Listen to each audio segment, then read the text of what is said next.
Hello, welcome to the Pavilion of Grace Church. It's wonderful to be speaking to you all this morning, whoever you are.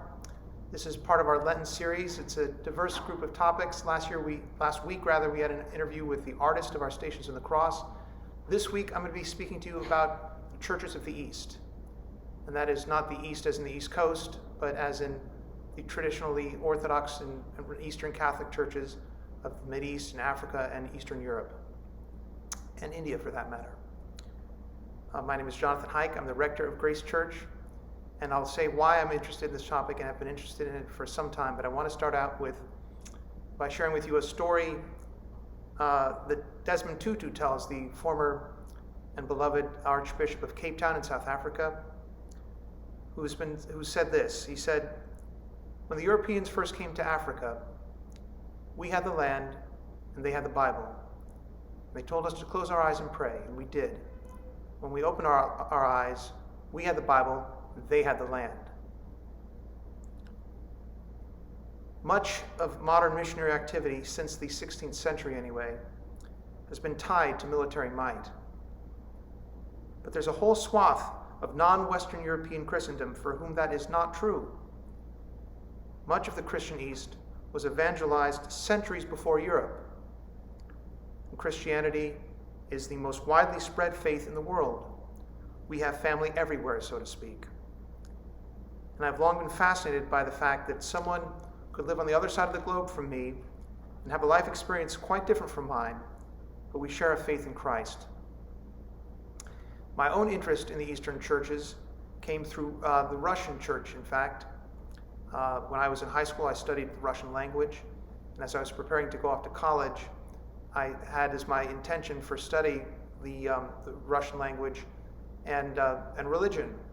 And people would ask me, "Are you interested in Russian religion?" And I said, "No, I'm interested in Russian and religion." But eventually I became interested in Russian religion. The two interests came together. And through that I became interested in the Eastern churches generally. Growing up, I had no idea of the Eastern Orthodox Church. It was terra incognita to me. And so it was like finding some long-lost cousins, as it were. So today, I want to take you on a brief walk through the Eastern churches, through the Christian East, areas that were evangelized often early and always without military power by its side. In fact, what these missionaries often had with them was not soldiers, but literacy. Alphabets were often created as the gospel moved into new territories. Alphabets were created so that the Bible and the liturgy could be translated into the local languages. Now, I want to say first a few words about the different denominations in the Church of the East, the churches of the East. There are many different families of churches. We tend to think of the Eastern Christianity as being Orthodox, and of course there are millions and millions of Orthodox Christians, but there are Eastern Rite Catholics. There are members of the Church of the East. I'll say more about them later. There are Chalcedonian Orthodox and non-Chalcedonian Orthodox. It can get pretty complicated pretty quickly, but it began, as hopefully some of you will know, the Council of Nicaea in 323 was a moment of great unity for the Church, but pretty soon thereafter, within a century or so, the Church started to go in some different directions. The Council of Ephesus in 431, the first, as it were, permanent split happened. And then 20 years later at the Council of Chalcedon, another split happened between those who were called the Chalcedonian Orthodox and the non-Chalcedonian Orthodox. And basically these disagreements had to do with the nature of Christ. Was Christ fully man? Was he fully human? Was he both? In what way could he be both? How did he proceed from the Father? All these questions about essentially the nature of Christ. And in recent years, as in the last 20 or 30 years, there have been ecumenical endeavors to bridge these gaps that have occurred very early in the Church's history. And sometimes it comes down to churches saying, we essentially believe the same thing. It was just a question at the time of different nomenclature. I don't know if that's true or not, but in cases in the recent past, the church leaders have resolved that, come to that resolution, that decision. So, the earliest Christians in the world were, of course, the Christians of what we call today the Holy Land, or Israel-Palestine, what we would call today Arab Christians. Arab Christians, by the way, or the majority of Arab Americans are Christian, not Muslim. There are, of course, many Arab Americans who are Muslims, but more of them are Christians. Many people don't know that. Arab Christians came to this country in the 19th century, and in fact, many of them came here to Rhode Island, and there are Arab Christian churches here in Rhode Island. I've been to one or two of them, and very happy to do so. In fact, we had preaching at Good Friday 2 years ago, priest of St. Mary's Antiochian Orthodox Church, which is one of the very earliest churches of the Near East. Antioch being the place where the book of Acts tells us that the followers of Jesus were first called Christians. So you can imagine it's a very, very early church. The language of these churches was and is predominantly Syriac. Syriac is a related language related to Hebrew or Aramaic, very close to Aramaic, which was the language spoken by Jesus. And there are still some villages in Syria that speak Aramaic. I think maybe 3 or 4 of them, but it is still a spoken language. And its related language, Syriac, is the liturgical language of millions of Arab Christians to this day. The church where our preacher from Good Friday 2 years ago came from was St. Mary's Church, which I mentioned, and I actually had the good fortune of being there in college. My early Christianity professor here in Providence in class one day told the class that there was a St. Thecla icon in St. Mary's Antiochian Orthodox Church up in Pawtucket. And these Acts of Paul and Thecla is a fascinating work of the early church. My friend and I, my classmate and I, were so fascinated by the story of St. Thecla, we said, we're going to go see this icon for ourselves. And so we went up one Sunday morning and went to Holy Liturgy there at the church. And in fact, we saw our professor there. We didn't know she was a member of the church, but we saw her there. She's still a member of that church. And the priest there is a wonderful man. So we are blessed to have Arab Christians in our very own state. If we can say that the very next Orthodox Church or Church of the East, after the churches of the Near East, is the Church of Greece, the Greek Orthodox Church. This is the world that St. Paul himself largely existed in. Of course, many of the churches he wrote to and visited were in what is today Greece. And the Patriarch of Constantinople in the Orthodox world, who was a Greek bishop, is considered the first among equals in Orthodoxy. It's a very ancient church, and of course, the New Testament itself was written in Greek. So this is there was evangelization of the Greek people and the Greek nation from the days of St. Paul, maybe if not earlier. So among the very earliest churches in the world, and still to this day, the Orthodox Church represents something above 95% of the Greek population. And of course, Greek Orthodox Christians have a long-standing history here in our state and in our nation as well. Again, also very early is the Coptic Church of Egypt. Coptic is just another way of saying Egyptian, so it's the Egyptian church, which according to tradition was evangelized, the Egyptian country, the Egyptian people were evangelized initially by St. Mark, the Apostle Mark himself. So that's a very early church. And this is, along with Syria-Palestine, this is the place where monasticism really began in the Orthodox, in the Eastern world. They use the Coptic language. The alphabet is related to Greek, but it's specific. It's not a spoken language anymore. Maybe in the monasteries in Egypt they speak Coptic, but I think to a large extent it's simply a liturgical language today, used in the worship of the church. It was still the majority religion of the Egyptian nation, Egyptian people, 500 years after the Arab conquests of the 7th century.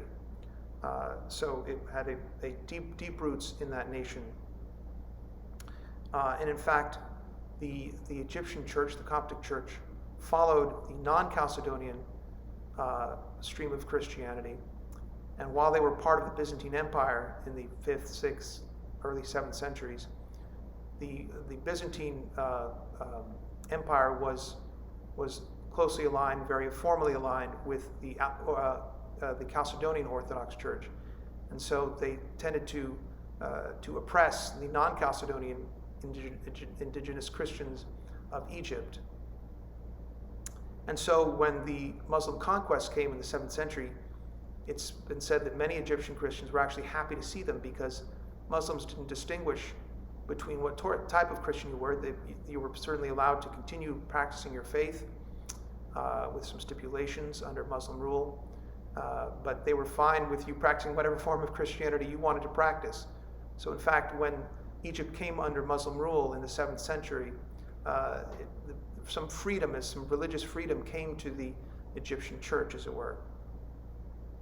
Monasticism started there very early, as early as the late 3rd century, and continues to be a very prominent part of Egyptian Christianity today, to this very day.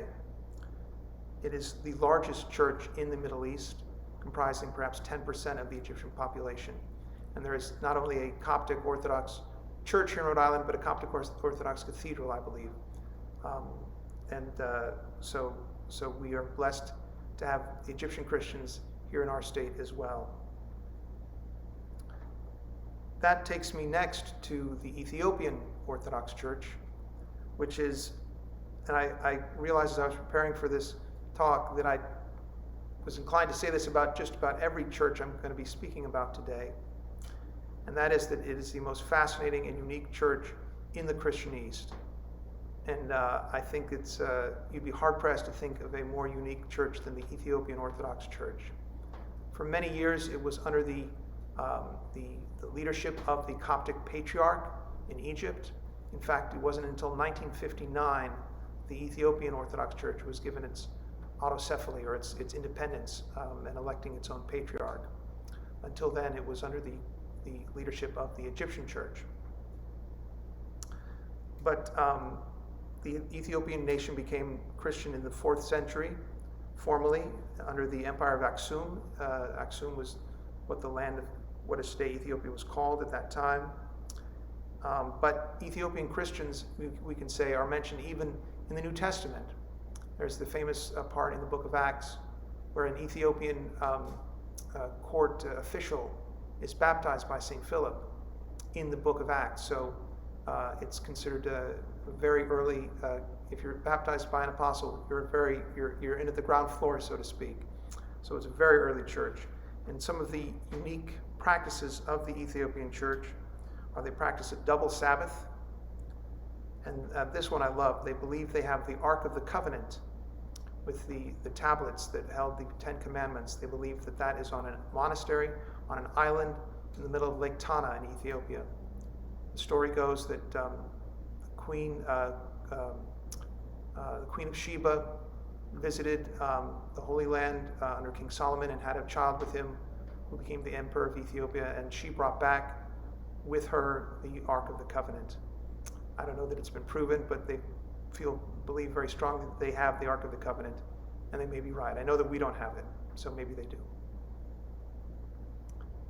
They are also known for some amazing rock-hewn churches that were dug straight into the rock of the ground in Lalibela. And all you need to do is Google Lalibela churches, and you'll see these amazing churches dug into the ground where you're standing, and you look over into the earth, and you see the cross shape of these churches, and then you go down some stairs, and you enter into these churches. There's nothing like it in the whole world. And also interestingly, and I think uniquely, the main celebration, primary, most beloved celebration of the Christian year in the Ethiopian church is not Easter or Christmas, but is Epiphany.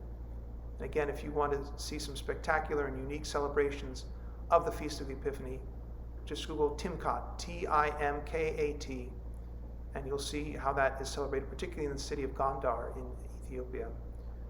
It's a unique celebration. They also have, some of you will know that the Church of the Holy Sepulchre in Jerusalem has many different chapels and sections to it. I've never been fortunate enough to be to the Holy Land myself, but I know the Church of the Holy Sepulchre has the Latin chapel and the Syrian chapel and the Armenian chapel. Well, there's an Ethiopian monastery on the roof of the church that's been there, I don't know how long, but the Ethiopians have had a presence in the Holy Land for many, many centuries. And I don't think we have an Ethiopian Orthodox church here in Rhode Island, but I've been to one in Chicago, just north of Chicago, and the priest there was very gracious to me and a coffee hour, which is not just coffee hour, but a full Ethiopian lunch. He always invited me to sit next to him, which I was very honored and happy to do, and happy to eat a delicious Ethiopian meal. It was Lent when I visited, and so it was all vegetarian. The feasting and fasting is very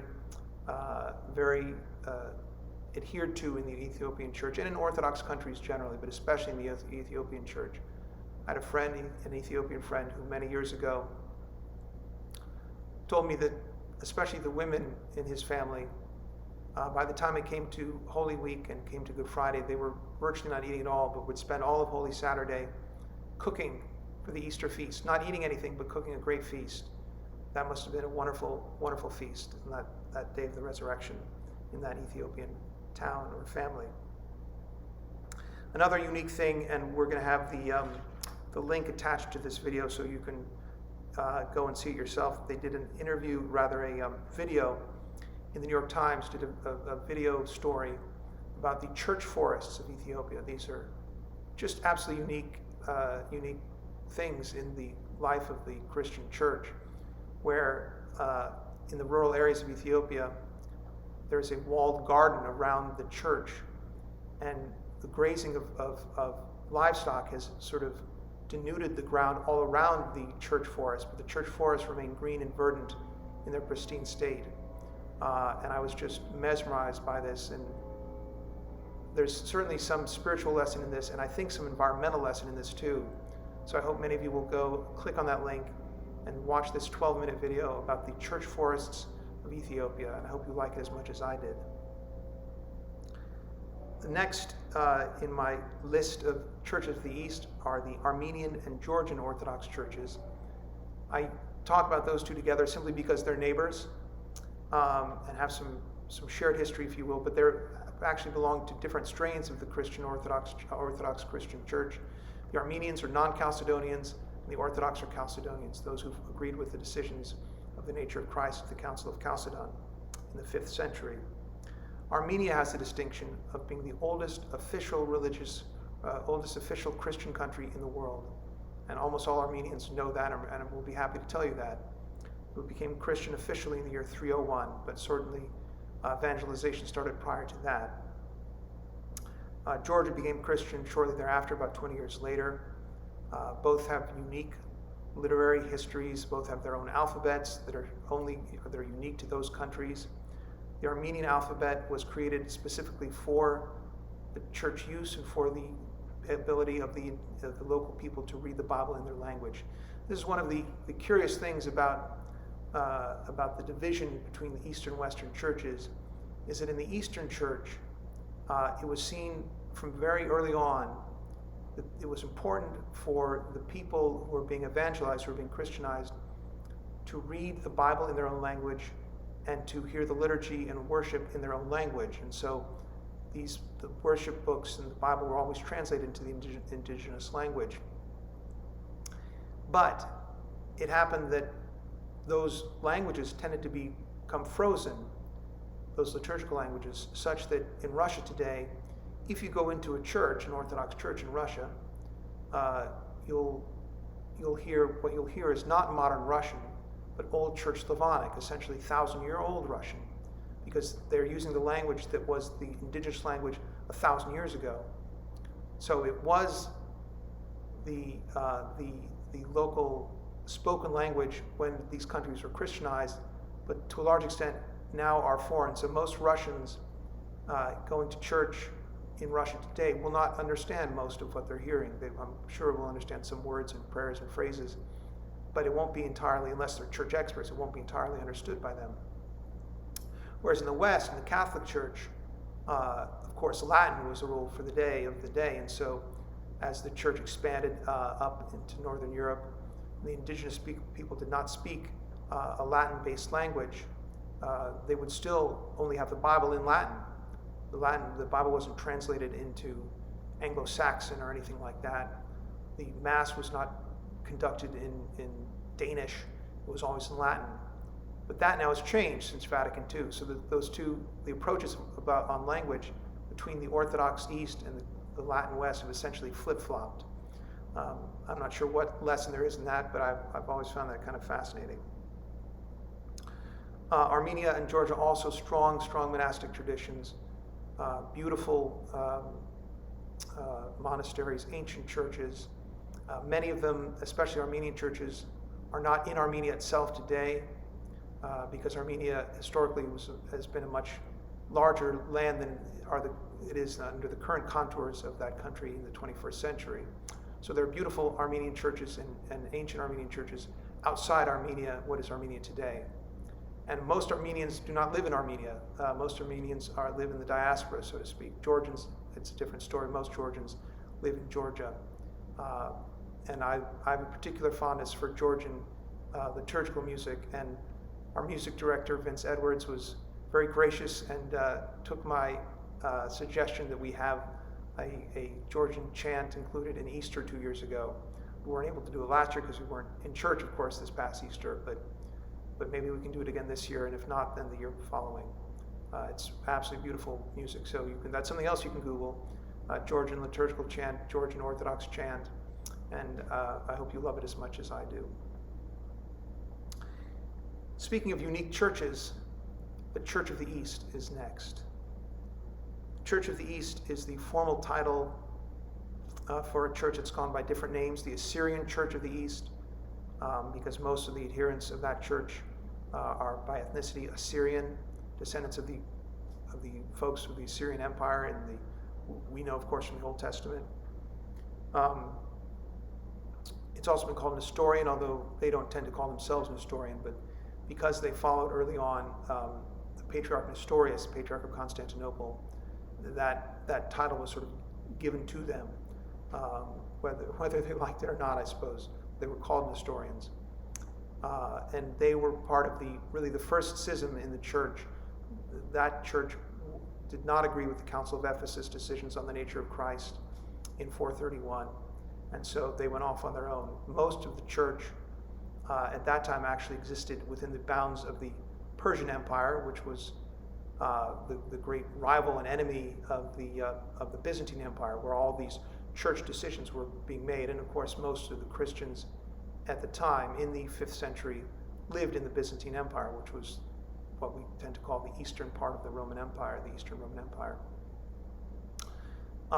And so there was some perhaps political advantage for the folks who were Christians in what was the Persian Empire to not be associated with the Byzantine church, because before that they were seen as fifth columnists. They were seen as allies of the Byzantine Empire because the Byzantine Empire was Christian. So this might have been some of the reason that the Church of the East went a different direction, Christologically speaking, if you will.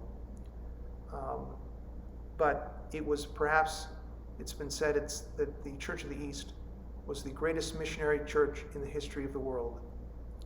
They, for what was started as not a huge church, a church that never had political control, was never the official religion of any country, unlike, say, the Armenian Orthodox Church was the official religion of the Armenian country, nation, and the Ethiopian Church had the official status in the Ethiopian Empire. The Church of the East never had that. They were always out of power, so to speak.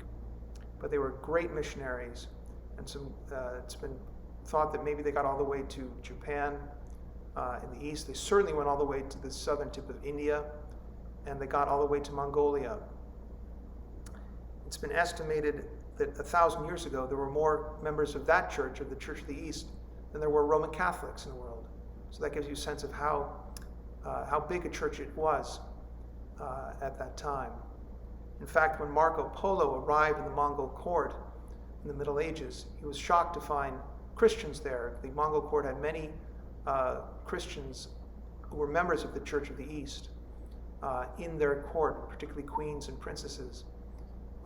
In fact, it was so favored that when the Mongols conquered the city of Baghdad and they took the caliph's palace, they turned the caliph's palace over to the Patriarch of the Church of the East.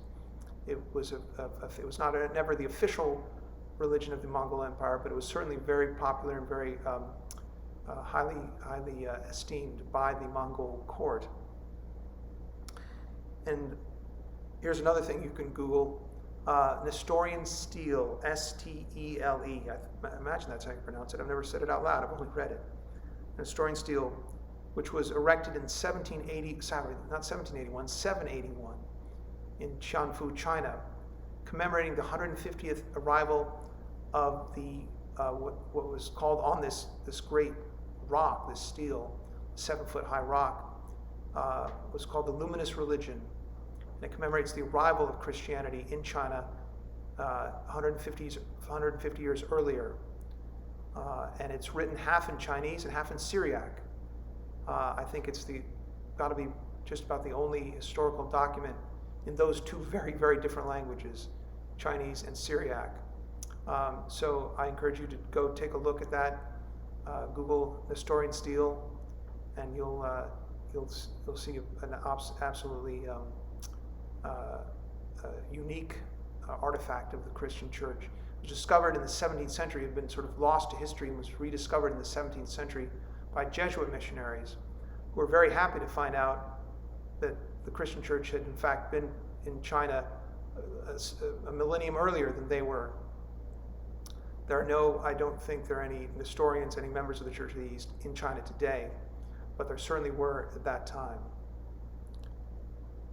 Today, sadly, the Church of the East is concentrated in really only two areas, and that is northern Iraq and southern India, in the Indian state of Kerala, the southwestern tip of that country. I say sadly because although it was 1,000 years ago such a large church, that anti-Christian persecution has really decimated it over the centuries, especially Tamerlane, the leader of that large, vast empire in the Middle Ages. Tamerlane was a voluminous persecutor of Christians throughout his land, and he absolutely decimated the church, so that they only survived in the sort of mountainous regions of what is today northern Iraq and what is today southern India. Of course, Tamerlane never got to southern India, which was wonderful for the Christians there, but he was brutal on the church wherever he encountered it.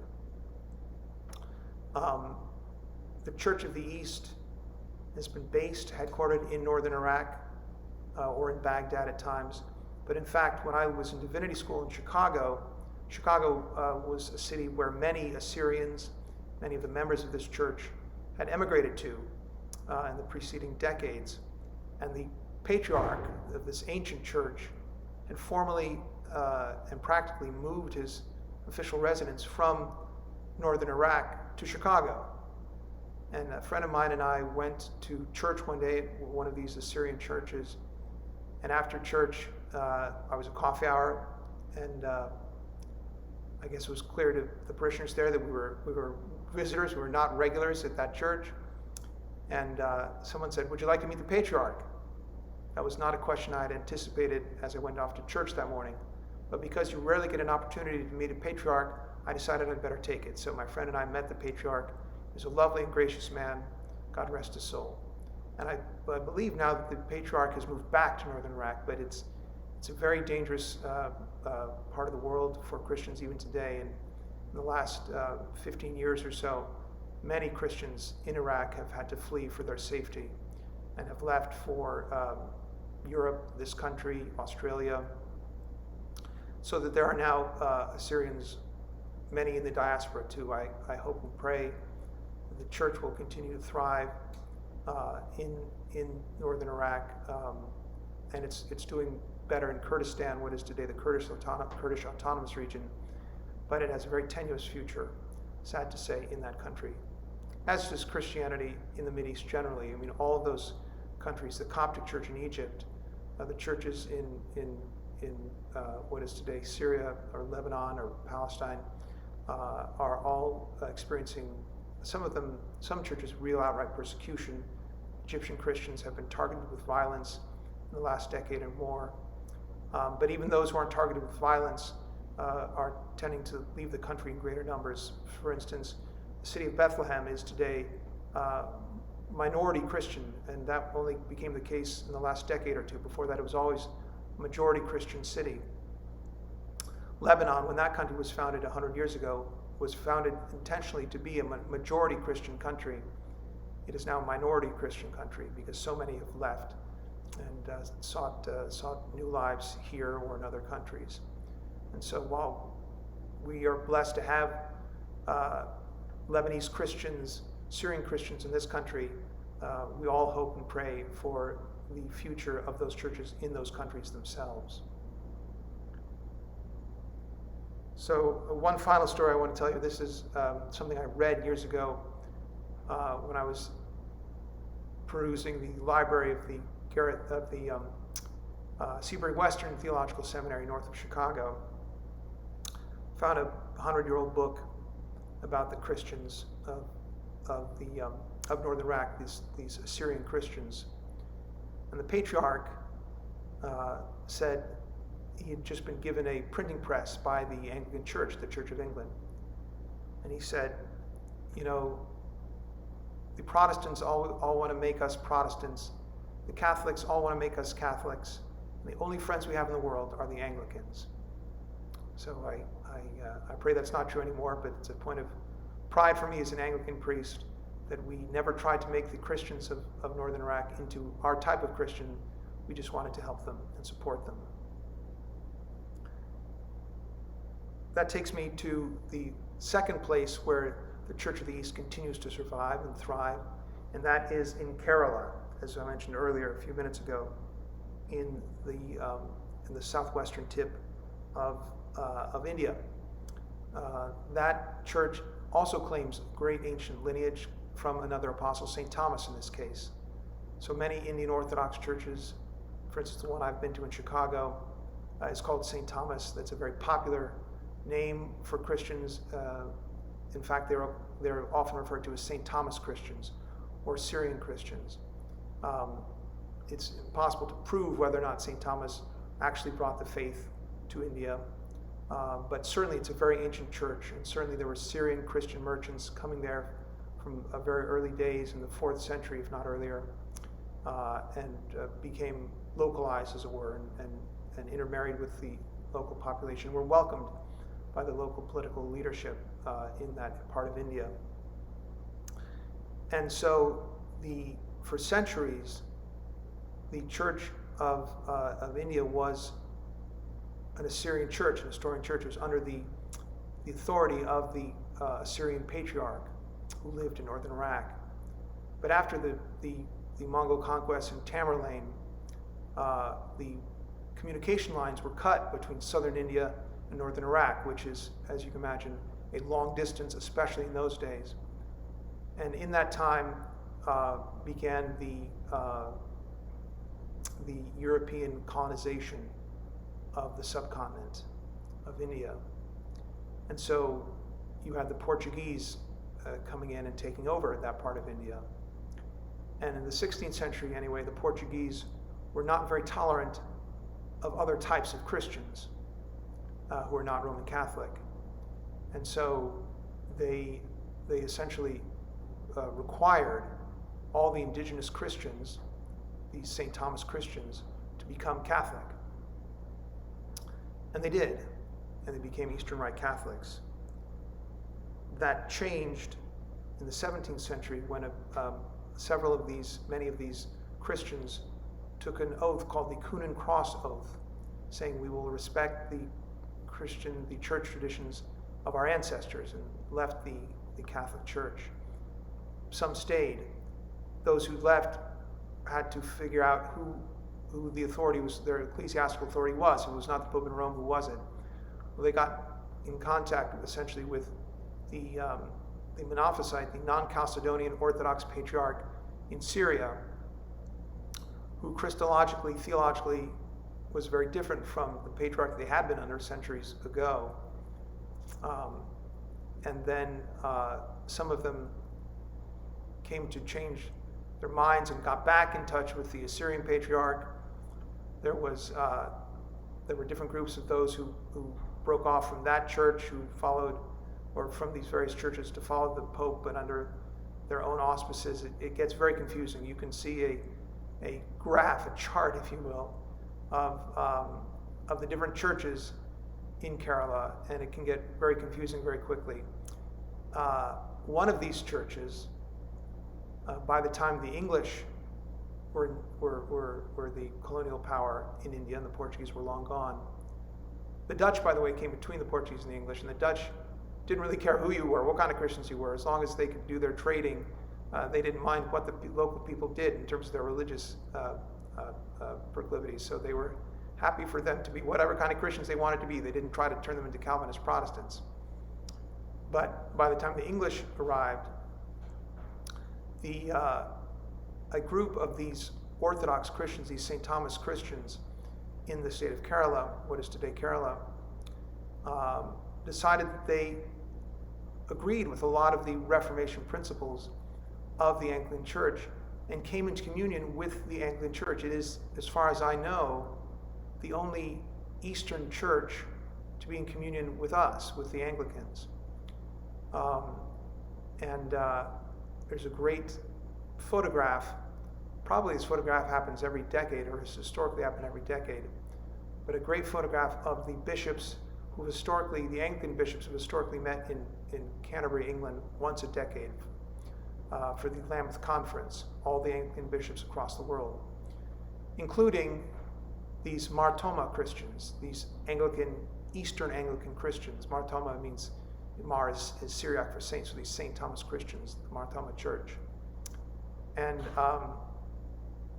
if you see a photograph of all the bishops at the Lambeth Conference gathered together, they're all dressed identically. They're clearly from many different countries. They're Americans, British, Asian Anglicans, African Anglicans. So there's a lot of diversity, but they're all dressed the exact same, except for the Martoma bishop, who was dressed to look like an Indian Orthodox priest or monk. So it's always easy to find in that Lambeth photo, the Lambeth Conference photo, the Martoma bishop. He's unique in that sense, and it is a unique church. I don't know that we have any Indian Orthodox churches here in Rhode Island, but they're certainly active in this country. There's certainly many Indian Orthodox churches in this country, and over my decade here at Grace Church, we've had Indian Orthodox Christians worshiping with us in some cases for years. There's always a close affinity between, especially the Martoma Church and the Anglican Church, but the Indian Orthodox Church and the Anglican Church generally as well. So I'm going to take us now full circle, if you will, back from the southern tip of India to Europe, to Eastern Europe. The conversion of the Slavs, what today we might know as in Eastern Europe, the Bulgarians, the Serbians, Moravians, Czechs. That land, those peoples were evangelized by Byzantine missionaries, particularly two brothers, Cyril and Methodius, who were called apostles to the Slavs. In the 9th century, they went north from what is today Macedonia into Slavic lands and did what these missionaries often did in the East. They created an alphabet, which is today named after St. Cyril. It's the Cyrillic alphabet. So when I studied Russian in college, I had to learn a different alphabet. It was the Cyrillic alphabet, which is based, they were Greek speakers, so they based it largely on the Greek alphabet, so you can see a lot of similarities. But some sounds didn't exist in the Greek language that were in the Slavic language, so in some cases they borrowed the letter from the Hebrew alphabet. The letter shin, for instance, the sh sound. That letter in the Cyrillic alphabet comes not from Greek, but from Hebrew. Eventually, the Slavic peoples, some like the Czechs and the Slovaks became Roman Catholics, and some like the Serbs and Bulgarians became Orthodox Christians. But they were all owe their origins to the Byzantines missionaries that again didn't go into these lands accompanied by Byzantine armies. They went on their own with just the Gospels with them. And of course, the largest Slavic country in the world is Russia. And Russia became, well, it's hard to know what word to use. if Russia is the right word, but what we think of what is today Ukraine, back then was called Rus, R-U-S, and the Russians claimed that heritage as well for themselves, became formally Christianized in the year 988. I was actually in Russia when they celebrated the millennium of the conversion of the Russian people to the Christian faith. And there's a great story about the prince of Kievan Rus.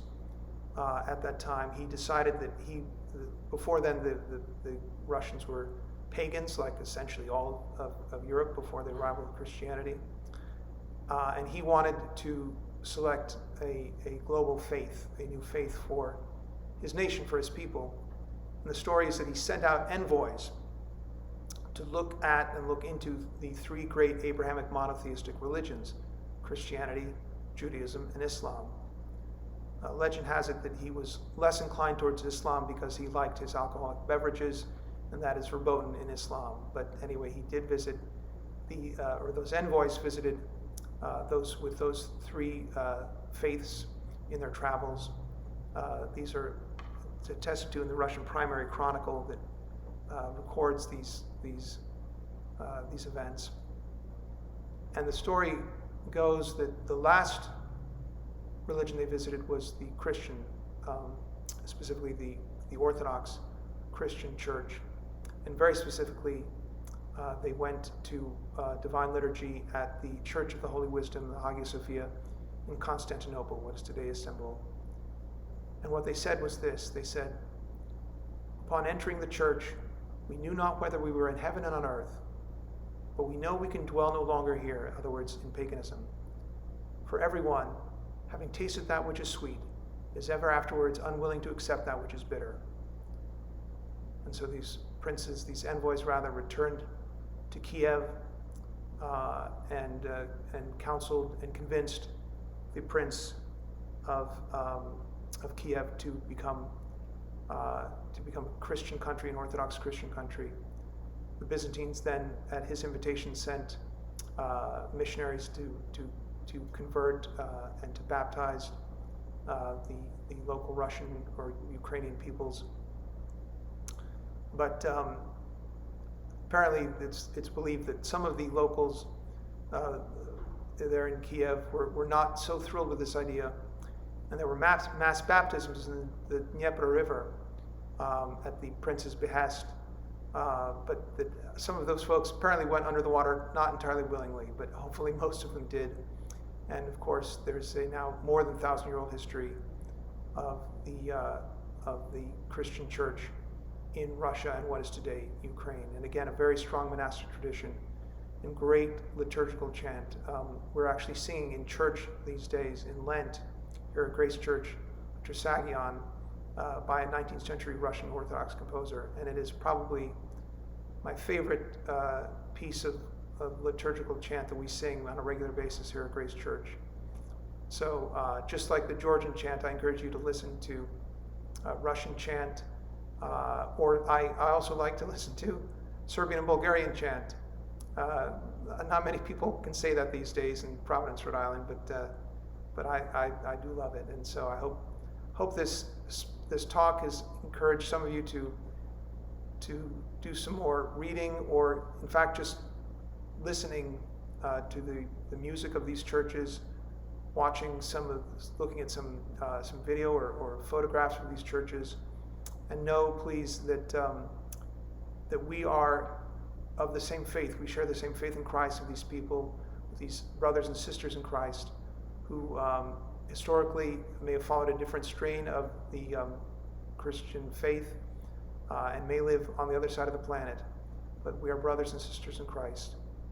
Thank you. God bless you all.